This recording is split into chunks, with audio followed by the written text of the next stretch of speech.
नमस्कार, सुप्रभात प्रिय विद्यार्थियों। आज हम लोग रूपक अलंकार के विषय में पढ़ेंगे। इससे पूर्व हम लोगों ने अर्थालंकार के अंतर्गत सर्वप्रथम उपमा अलंकार के विषय में पढ़ा और ये जाना कि जहाँ काव्य में समान गुण धर्म के आधार पर उपमेय में उपमान की समानता बताई जाए वहाँ उपमा अलंकार होता है। इसके बाद बेटा हम लोगों ने उत्प्रेक्षा अलंकार पढ़ा। उत्प्रेक्षा अलंकार की परिभाषा है कि जहां काव्य में उपमेय में उपमान की संभावना या कल्पना की जाए वहां क्या है, उत्प्रेक्षा अलंकार है। अब उसी कड़ी में बेटा जो अगला अलंकार है वो है रूपक। रूपक का प्रयोग बेटा किस अर्थ में होता है, यहां पे हम लोग परिभाषा में समझ लेते हैं। जहां काव्य में उपमेय की उपमान में क्या बेटा कर रहे हैं, जहां काव्य में उपमेय में उपमान का अभेद बताया जाए।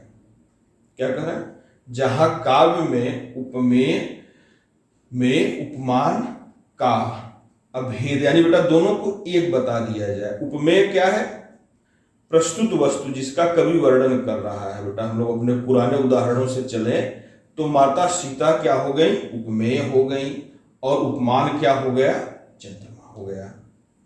अब बेटा कवि क्या कहेगा, कवि यह नहीं कहेगा कि माता सीता का मुख कमल जैसा है, क्योंकि वो तो उपमा हो जाएगा।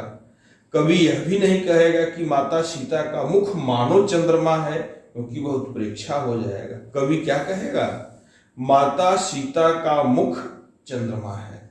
अब बेटा मुख और चंद्रमा में अभेद हो गया, यही अभेद होना क्या है, रूपक है।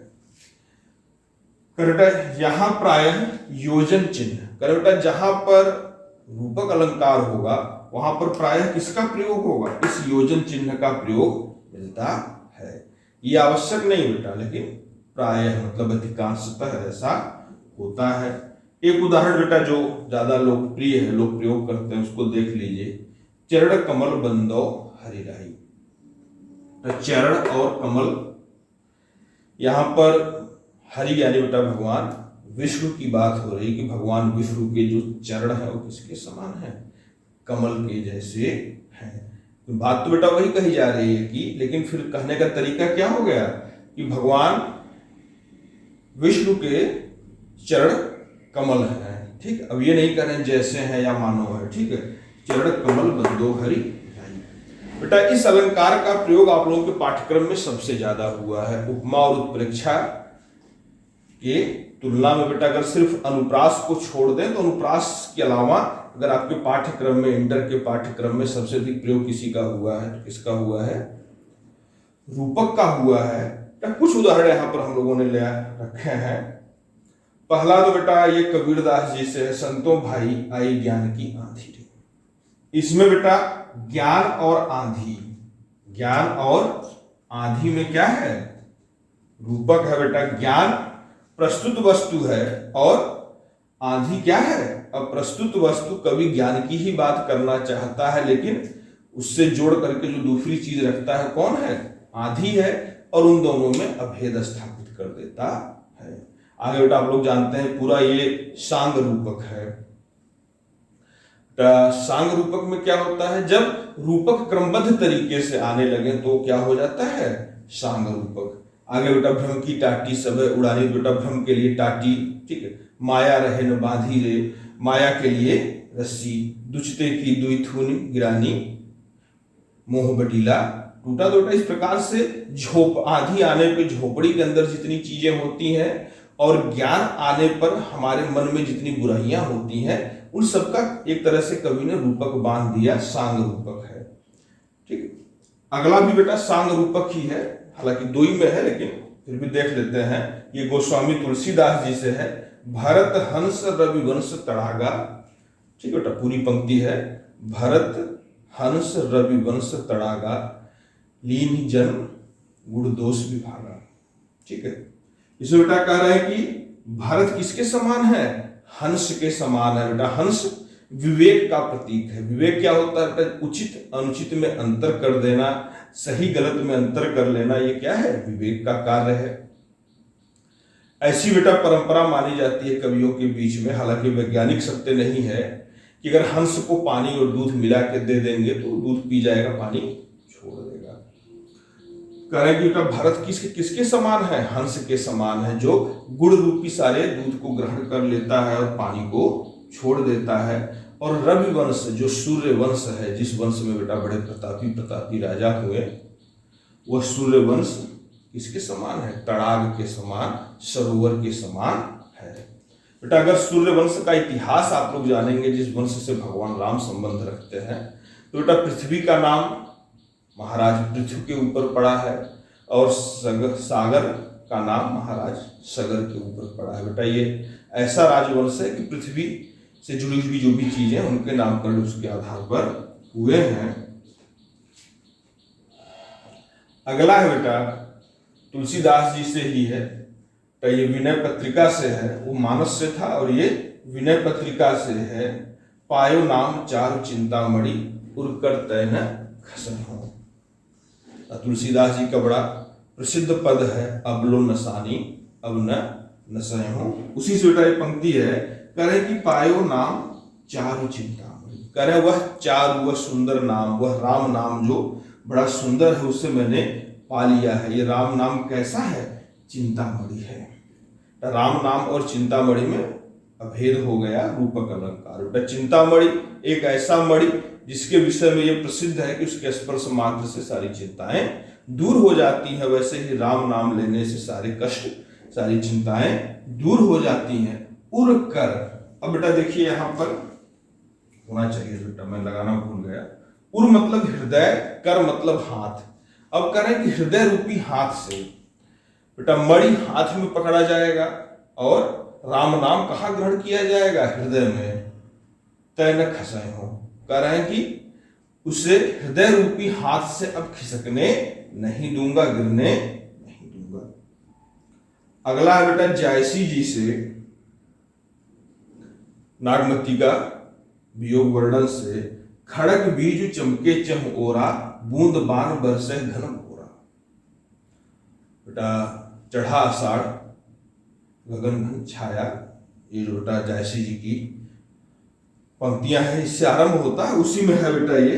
कह रहे कि खड़ग बीज, इसमें इस प्रकार से वर्णन किया गया है कि ये जो बादल हैं वो किसी सेना की तरह आ गए हैं, जो एक बिरहड़ी स्त्री पर हमला करने आए हुए हैं। नागमती को ऐसा लग रहा है, तो नागमती कह रही है कि ये सेना में क्या हो रहा है? खड़क बीजू, जो तलवार चमक रही है वो किसके रूप में चमक रही है? बिजली के रूप में चमक रही है। चमोरा चारों ओर, और क्या है? बूंद बांध बरसे घनघोरा। और जैसे लोग वाण बरसा करके अपने शत्रुओं को हानि पहुंचाते हैं, वैसे ही ये जो बादल है, जो विरह में मेरी वेदना बढ़ाने आए हैं, मेरे ऊपर हमला करने आए हैं, ये बूंदों के बाढ़ चला रहे हैं।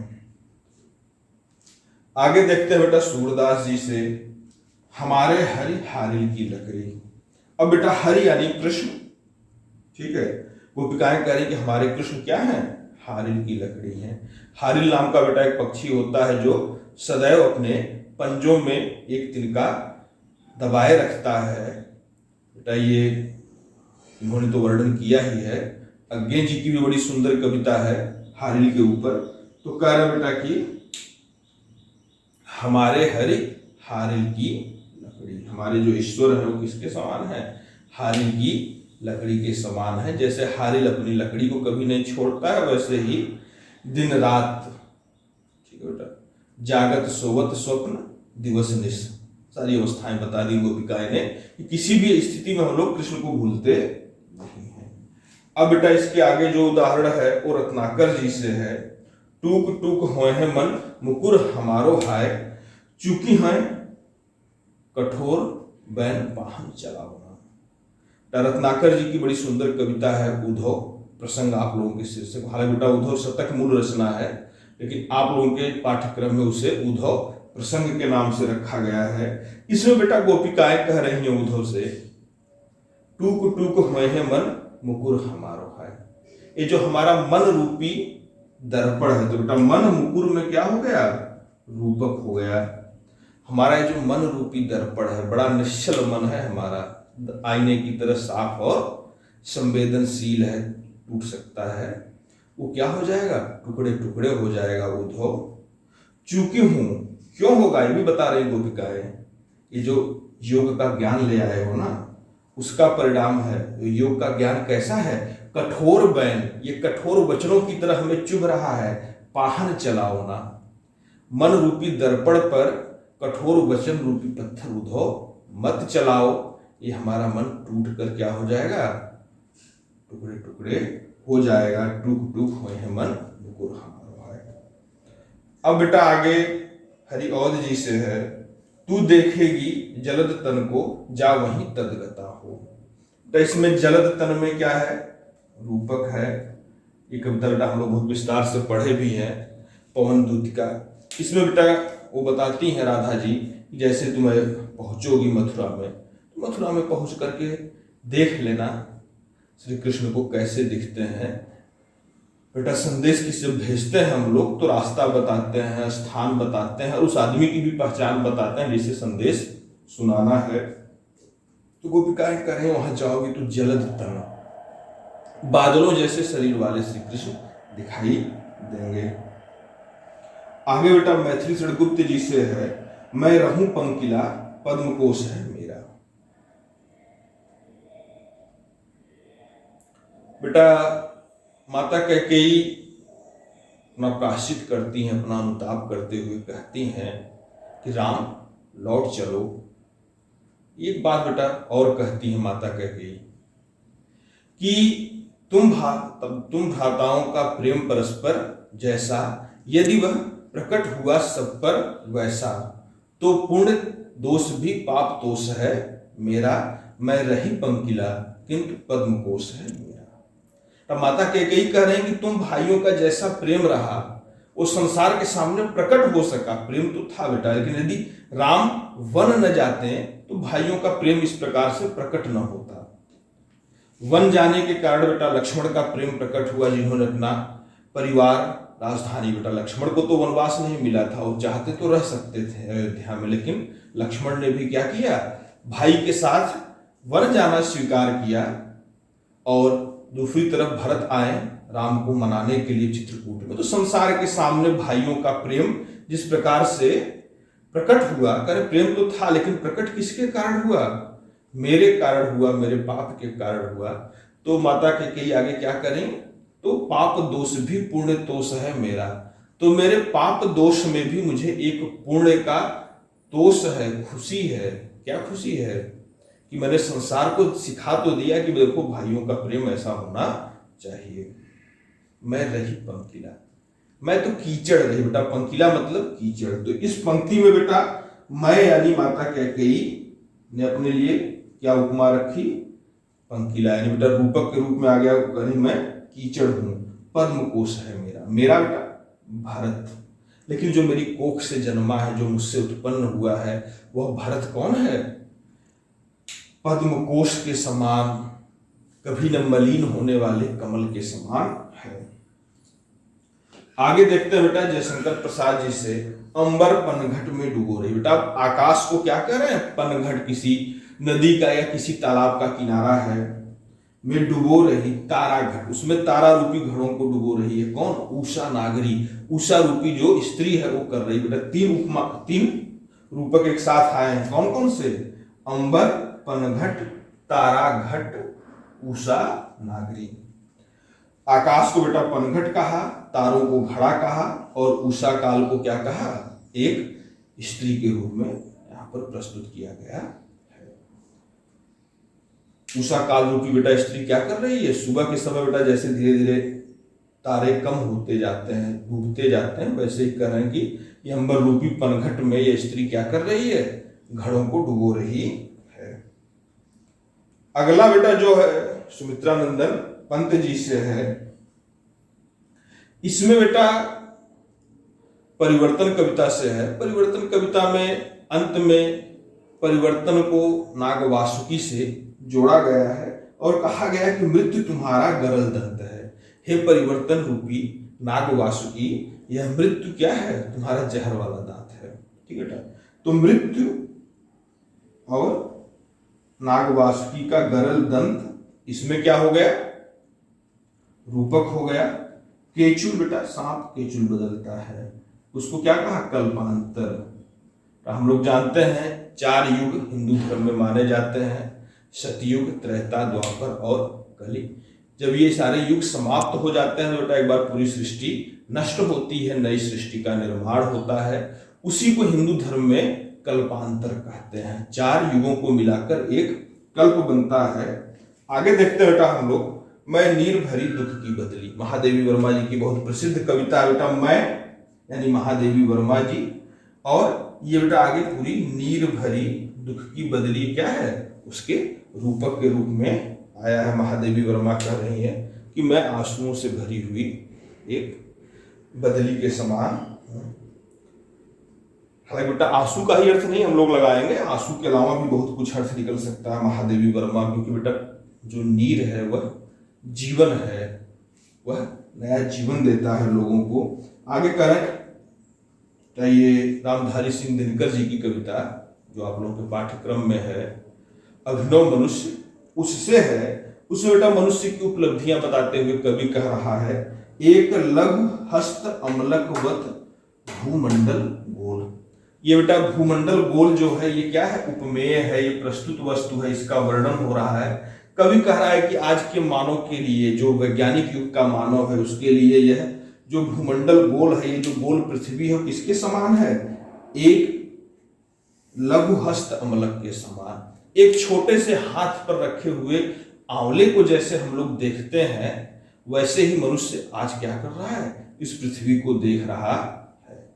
तो इस प्रकार से बेटा हम लोगों ने रूपक अलंकार को पढ़ा। आपके पाठ्यक्रम में जो उदाहरण है उनमें जो महत्वपूर्ण है उनको मैंने बताया। इसलिए बताता हूं क्योंकि परीक्षाओं में बेटा अब जो प्रश्न पूछे जाते हैं पैराग्राफ से, उसमें ये पूछ सकता है कि इस पंक्ति में कौन सा अलंकार है।